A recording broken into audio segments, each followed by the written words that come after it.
Karthik Deepa serial August 24 நாளைக்கான எபிசோடுக்கான ஒரு promo தாங்க இந்த வீடியோவில் நாம் இன்னைக்கு பார்க்க போகிறோம். எபிசோடு ஸ்டார்ட் பண்ணுறதுக்கு முன்னாடி இந்த வீடியோவை மறக்காமல் லைக் பண்ணிக்கோங்க. உங்களுடைய ஒவ்வொரு லைக்ஸும் அடுத்து வீடியோ போடுறதுக்கு எங்களுக்கு கொஞ்சம் இன்ட்ரெஸ்டிங்காகவும் என்கரேஜிங்காகவும் இருக்கும். எபிசோடு எப்படி ஸ்டார்ட் ஆகுதுன்னா, நம்ம தீபா இருக்காங்களா, அவங்கள ரம்யா கடத்தி கொண்டு போய் வச்சிருக்காங்க. அப்போ நம்ம தீபா வந்துட்டு லைட்டாக மயக்கத்துலேருந்து கண் முழிக்கிறாங்க. அப்போ எதற்க வந்துட்டு ரம்யா இருக்கிறத பார்த்துட்டு தீபா அதிர்ச்சி ஆகுறாங்க. தீபா நேராக ரம்யாவை பார்த்து, ஏய் ரம்யா, நான் இங்கே எப்படி வந்தேன் அப்படின்னு கேட்க ரம்யா சொல்கிறாங்க, நான் தான் உன்னைய கடத்திட்டு வந்தேன் அப்படின்னு. அப்போ தீபா யோசனை பண்ணி பார்க்குறாங்க என்ன நடந்துச்சு அப்படின்னு. அப்போ ஐஸ்வர்யா கூட்டிகிட்டு வந்துட்டு மண்டபத்துக்கு பின்னாடி வச்சுட்டு முகத்தில் மயக்க மருந்து தெளித்து கூட்டிகிட்டு வந்தது நம்ம தீபாவுக்கு யோசனை வருது. அப்போ தீபா நேராக ரம்யாவை பார்த்து, ஐஸ்வர்யா அக்காவும் உனக்கு ஹெல்ப் பண்ணுறாங்களா அப்படின்னு. அப்போ ரம்யா சொல்கிறாங்க, ஆமாம், ஐஸ்வர்யானால தான் உன்னை நான் இங்கே தூக்கிட்டு வந்தேன். இல்லைன்னா என்னால் எப்படி அந்த மண்டபத்துக்குள்ளே வர முடியும்? கார்த்திக்கு ஏற்கனவே என் மேலே சந்தேகம் வந்துருச்சு. அதனால கார்த்தி என்னை வந்துட்டு போலீஸில் பிடிச்சு கொடுக்கறதுக்கு ரொம்ப அதி தீவிரமாக முயற்சி பண்ணிக்கிட்டு இருக்கான். இன்னரும் நான் போலீஸ்கிட்டேருந்து தப்பிச்சது கார்த்திக்கே தெரிய வந்திருக்கோம். ஸோ கண்டிப்பாக கார்த்திக் என்னையை பிடிக்கிறதுக்காக போலீஸை அனுப்பியிருப்பான் அப்படின்னு. அப்போ தீபா சொல்கிறாங்க, இங்கே பாரு ரம்யா, தேவையில்லாமல் என்னுடைய வாழ்க்கையில் தலையிடாத, உனக்கு நான் அப்படி என்ன பாவம் பண்ணேன் அப்படின்னு. அப்போ ரம்யா சொல்கிறாங்க, எனக்கு என்ன பாவம் பண்ணியா? நான் உங்ககிட்ட என்ன சொன்னேன்? கார்த்திகை நான் லவ் பண்ணுறேன்னு சொன்னேன். நீ விலகிக்காம அதை விட்டுட்டு என்னைய அத்தனை பேருக்கு முன்னாடி என்னைய எந்த அளவுக்கு அவமானப்படுத்தி பேசினேன். இந்த அளவுக்கு அவமானப்படுத்தி பேசும் பொழுது உன்னைய விட்டுட்டு நான் பாட்டுக்கும் ஜெயிலுக்கு போவேன்னு நினைச்சியா? நான் சபதம் எடுத்தது கார்த்திகை கல்யாணம் பண்ணுவேன் அப்படின்னு. அதே மாதிரி கார்த்திகை கல்யாணம் பண்ணிட்டு எந்த ஜெயிலுக்கு வேணும்னு போகிறதுக்கு நான் தயாராக இருக்கேன். அதுக்கு முன்னாடி நான் கார்த்திகை கல்யாணம் பண்ணணும். இப்போ வரைக்கும் கார்த்திகை கல்யாணம் பண்ணுறதுக்கு தடையாக இருக்கிறது ஒரே ஒரு ஆள் மட்டும்தான், அது நீ மட்டும்தான் தீபா. அதனால தான் உன்னைய தூசி மாதிரி தூக்கி எறிஞ்சிட்டு கார்த்திகை கல்யாணம் பண்ண போகிறேன் அப்படின்னு. அப்போ தீபா சொல்கிறாங்க, நீ எப்படி கார்த்திக் சாரை கல்யாணம் பண்ணுவ? உன்னை பற்றின முழு விஷயமும் கார்த்திக் சாருக்கு தெரியும். அப்புறம் எப்படி உன்னால் கார்த்திகை கல்யாணம் பண்ண முடியும் அப்படின்னு. அப்போ ரம்யா பயங்கரமாக சிரிக்கிறாங்க. அப்போ தீபா சொல்கிறாங்க, இங்கே பாரு ரம்யா, உன்னுடைய நக்கல் சிரிப்புக்கு அர்த்தம் என்ன அப்படின்னு. அப்போ ரம்யா சொல்கிறாங்க, இங்கே பாரு, நான் போய் கண்டிப்பாக கார்த்தி பக்கத்தில் உட்காந்தா கண்டிப்பாக கார்த்தி என்னை கல்யாணம் பண்ண மாட்டான்னு எனக்கு நல்லாவே தெரியும். இது சாதாரண முட்டாள் கூட கண்டுபிடிச்சிருவான். ஆனால் உன்னுடைய உருவத்தில் போய் உட்கார்ந்துருந்தா கண்டிப்பாக கார்த்தி என் கழுத்தில் தாலி கட்டி தான் ஆகணும். கார்த்திக்கு தெரியாமையே என் கழுத்தில் தாலி கட்டிடுவான் அப்படின்னு. இதை கேட்டுட்டு தீபா சொல்கிறாங்க, உன்னால் கண்டிப்பாக முடியாது அப்படின்னு. அப்போ ரம்யா பயங்கரமாக சிரிச்சுக்கிட்டே ரியா அப்படின்னு கூப்பிட, அப்போ ரியா தீபாவோட முகத்தை அப்படியே வச்சுக்கிட்டு அந்த இடத்துக்கு வராங்க. இதை பார்த்துட்டு தீபா அதிர்ச்சியாகி, என்ன மாதிரியே ஒருத்தி இருக்காளா அப்படின்னு கேட்க, அப்ப ரியா சிரிக்கிறாங்க, உன்ன மாதிரி ஒருத்தி எல்லாம் இல்லை, உன்ன மாதிரி ஒரு முகத்துல நான் மாஸ்கை ரெடி பண்ணிக்கிட்டேன் அப்படின்னு. இதை கேட்டுட்டு நம்ம தீபா ஷாக் ஆகுறாங்க. இங்க பாரு ரம்யா, ரியா, நீங்க ரெண்டு பேருமே ரொம்ப தப்பான விஷயத்த செய்யறீங்க. இந்த விஷயம் கார்த்திக் சாருக்கு தெரிஞ்சிச்சுன்னா உங்க ரெண்டு பேருமே சும்மா விட மாட்டாங்க அப்படின்னு. அப்ப அந்த ரியா பயங்கரமா சிரிக்கிறாங்க. அப்ப தீபா கேக்குறாங்க, இப்ப எதுக்கு நீங்க மாறி மாறி சிரிச்சுக்கிட்டே இருக்கீங்க? அந்த சிரிப்புக்கு அர்த்தம் என்ன அப்படின்னு. அப்ப ரம்யா சொல்றாங்க, அந்த சிரிப்புக்கு அர்த்தம் இன்னமும் உனக்கு தெரியல, இன்னும் கொஞ்ச நேரத்துல உன்னை தீர்த்து கட்ட போறோம் அப்படின்னு. இதை கேட்டுட்டு தீபா அதிர்ச்சி ஆகுறாங்க. கண்டிப்பா உங்களால என்ன கொலை பண்ண முடியாது. நீங்க என்ன கொலை பண்ண முயற்சி பண்ணா கார்த்தி கண்டிப்பா கண்டுபிடிச்சிருவாரு அப்படின்னு. அப்ப ரியா சொல்றாங்க, இங்க பாரு தீபா, உன் உருவத்துல நான் கார்த்தி கூட போக போறேன். கண்டிப்பா கார்த்தி வந்துட்டு என்னைய ரம்யான்னு ரியானோ கண்டுபிடிக்க மாட்டான் அப்படின்னு. அப்போ நம்ம தீபா சொல்கிறாங்க, இங்கே பாரு ரம்யா, நீ ரொம்ப பெரிய தப்பு பண்ணிக்கிட்டு இருக்க.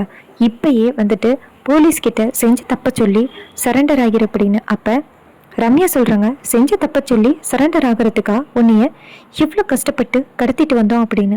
அப்போ தீபா சொல்கிறாங்க, இங்கே பாரு ரம்யா, நீ ரொம்ப பெரிய தப்பு பண்ணிக்கிட்டு இருக்க, தயவு செஞ்சு என்னை விட்டுரு அப்படின்னு. ஆனால் ரியா சொல்கிறாங்க, ரம்யா, இவ இப்படி தான் புலம்பிக்கிட்டு இருப்பா. நம்மளுடைய பிளான் என்ன? நம்ம போயிட்டு ஆள்மாரண்ட்டு பண்ணி கார்த்தி பக்கத்தில் ஒன்று உட்கார வச்சு கல்யாணம் பண்ணுறது மட்டும்தான் நம்மளுடைய பிளான். இங்கே பாரு தீபா, நான் எதுக்காக ரம்யாவுக்கு ஹெல்ப் பண்ணுறேன் அப்படின்ட்டு நீ ரொம்ப குழம்பலாம். ஆனால் உனக்கு கண்டிப்பாக தெரியும், நான் ஆனந்த ரொம்ப லவ் பண்ணேன், ஆனந்தோட சொத்தை அடையணும்னு ரொம்ப ஆசைப்பட்டேன்னு உனக்கு தெரியும். நான் ரம்யாவை அந்த வீட்டுக்குள்ளே அனுப்புனாதான் அடுத்து நான் வர முடியும். அந்த மீனாட்சியை விரட்டி அடிச்சுட்டு நான் ஆனந்த கல்யாணம் பண்ண போகிறேன் அப்படின்னு. இதை கேட்டுட்டு தீபா சொல்கிறாங்க, உங்கள் 2 பேரோட திட்டமும் என்றைக்கும் பலிக்காது, அந்த கடவுள் எனக்கு துணை இருக்காங்க அப்படின்னு. அப்போ ரம்யா சிரிக்கிறாங்க, கடவுள் உனக்கு துணை இருந்திருந்தா இன்னரம் நாங்கள் உன்னைய கடத்திட்டே வந்திருக்க மாட்டோம். ஆனால் ஈஸியாக உன்னைய கடத்திட்டு வந்துட்டோம்ல, அதுக்கு என்ன காரணம்? உனக்கு கடவுள்லாம் துணையே இல்லை. இன்னும் கொஞ்ச நேரத்தில் உன்னை தீர்த்து கட்ட போகிறோம் அப்படின்னு சொல்ல நம்ம தீபா அதிர்ச்சி ஆகுறாங்க. அப்போ ரியா சொல்கிறாங்க, இங்கே பாரு ரம்யா, இவ பக்கத்தில் ஆட்களை அரேஞ்ச் பண்ணி வச்சிரு. அதுக்கப்புறம் கார்த்திக்கு கால் பண்ணி இது மாதிரி தீபாவை கடத்தி வச்சிருக்கேன் அப்படின்னு சொல்லி சும்மா ஒரு மிரட்டல் விடு. கண்டிப்பாக கார்த்தி தீபாவை தேடி இங்கே வருவான். ஸோ வர நேரத்தில் தீபாவை வேறு எங்கேயாவது ஒளிய வச்சுட்டு நான் கார்த்தி பின்னாடி போயிடுறேன். அதுக்கப்புறம் நீ எப்படியாவது கார்த்தியோட வண்டி பின்னாடி உட்காந்துக்க, ஈஸியாக வந்துட்டு நீயும் மண்டபத்துக்குள்ளே வந்துடுவ. அதுக்கப்புறம் நம்ம 2 பேரும் ஒரே ரூமில் இருந்து ஆள்மாரண்ட பண்ணி ஈஸியாக கார்த்தி பக்கத்தில் ஒன்று உட்கார வச்சு கல்யாணத்தை முடிச்சிடலாம் அப்படின்னு. இதை கேட்டுட்டு நம்ம ரம்யா சொல்கிறாங்க, ஆமாம் இதுதான் நம்மளுடைய பிளான் அப்படின்னு. அப்போ தீபா சொல்கிறாங்க, கண்டிப்பாக உங்களுடைய பிளான் நிறைவேறாது அப்படின்னு. அப்போ ரம்யா சொல்கிறாங்க, இந்த பிளானை நிறைவேற்றிட்டு அதுக்கப்புறம் பார்த்துக்கலாம், நீ உயிரோடு இருந்தீன்னா எங்களுக்கு வாழ்த்து சொல்லு, இல்லை அதுக்கு முன்னாடியே நீ இறந்துருவ அப்படின்னு சொல்ல தீபா அதிர்ச்சி ஆகுறாங்க. அப்போ நம்ம தீபா சொல்கிறாங்க, கார்த்திக் சரின்னு முழுசாக லவ் பண்ணுறாரு. ஸோ கண்டிப்பாக வந்துட்டு நீ தீபான்னு கண்டிப்பாக இல்லைன்னு கண்டுபிடிச்சிருவார் அப்படின்னு.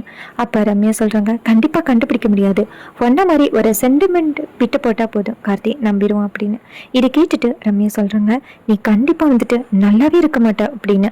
அதுக்கு ரம்யா சொல்கிறாங்க, நான் கார்த்தியை கல்யாணம் பண்ணிட்டேன்னா அதுக்கப்புறம் நான் எங்கே போனாலும் எனக்கு பிரச்சனையே இல்லை, என்னுடைய ஒரே குறிக்கோள் கார்த்தி என் கழுத்தில் தாலி கட்டணும் அப்படின்னு சொல்லிட்டு ரியா நேராக அந்த ரவுடிகளுக்கு கால் பண்ணுறாங்க.